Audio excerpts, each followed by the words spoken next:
चार दोस्त स्कूल में पढ़ते थे। एक दिन उन्होंने फैसला किया कि वे रेस्टोरेंट जाएंगे, साथ में बैठकर खाना खाएंगे और बातें करेंगे। वे एक छोटे से रेस्टोरेंट में गए, खाना ऑर्डर किया और हंसी मजाक के साथ अपनी दोस्ती के लम्हों का आनंद लेने लगे। बातों बातों में उन्होंने एक निर्णय लिया। आज के बाद वे ठीक 40 साल बाद इसी जगह मिलेंगे। वे तब तक अपने अपने करियर में व्यस्त रहेंगे और सफलता हासिल करेंगे। शर्त यह थी कि जो सबसे देर से पहुंचेगा वही पूरे खाने का बिल चुकाएगा। समय बीतता गया। चारों दोस्त अपनी अपनी जिंदगी में आगे बढ़ गए। कोई बिजनेसमैन बना, कोई वकील, कोई जज और कोई अध्यापक। सभी अपने कार्य क्षेत्र में सफलता की ऊंचाइयों को छूने लगे।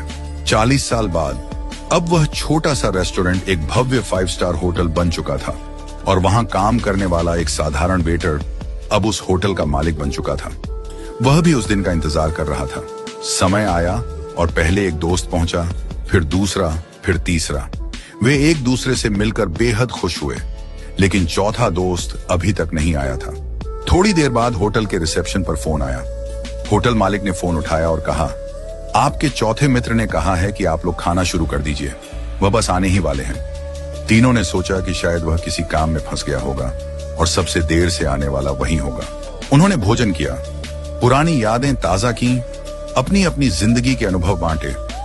काफी देर बीत गई, लेकिन चौथा दोस्त नहीं आया। जब बिल मंगवाने का समय आया तो होटल मालिक ने कहा, बिल पहले ही चुका दिया गया है। तीनों हैरान हुए। किसने? होटल मालिक ने जवाब दिया, आपके मित्र ने। थोड़ी देर बाद जब वे जाने लगे तभी होटल के बाहर एक सरकारी गाड़ी आकर रुकी। गाड़ी से शहर के कलेक्टर उतरे। कलेक्टर ने तीनों दोस्तों के पैर छुए और कहा, अंकल नमस्ते। तीनों हैरान रह गए। ये कौन है और हमारे पैर क्यों छू रहा है? कलेक्टर ने नम आंखों से कहा, मैं आपके चौथे मित्र का बेटा हूं। तीनों अवाक रह गए। कलेक्टर ने बताया, मेरे पिता ने आप सबसे मिलने का सपना देखा था। वे बचपन से ही इस दिन का इंतजार कर रहे थे, लेकिन 2 महीने पहले कैंसर से उनका निधन हो गया। मरने से पहले उन्होंने मुझसे कहा था कि अगर मैं उस दिन जीवित न रहूं तो तुम मेरी जगह वहां जाना। उन्होंने कहा था, मैं सबसे ज्यादा देर से आऊंगा, इसलिए बिल भी मैं ही चुकाऊंगा। ये सुनकर तीनों दोस्तों की आंखें भर आईं।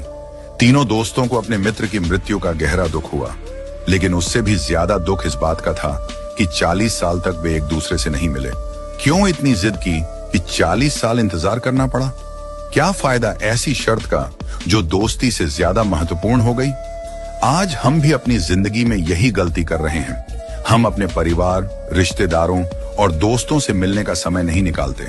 हम अपने माता पिता से दूर रहकर जीवन की भागदौड़ में इतने व्यस्त हो जाते हैं कि जब हम वापस लौटते हैं तब तक बहुत देर हो चुकी होती है। जब वे दुनिया से चले जाते हैं तो हमें अफसोस होता है, काश हमने उन्हें समय दिया होता।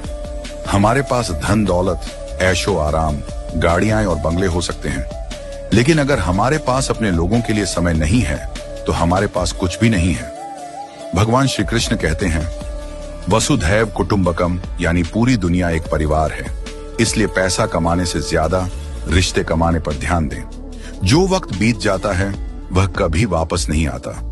वक्त का दान सबसे बड़ा दान है। आज ही अपने प्रियजनों से मिलें, बात करें, उनके साथ समय बिताएं, क्योंकि जो प्यार, जो अपनापन आज है वह कल हो भी सकता है और नहीं भी।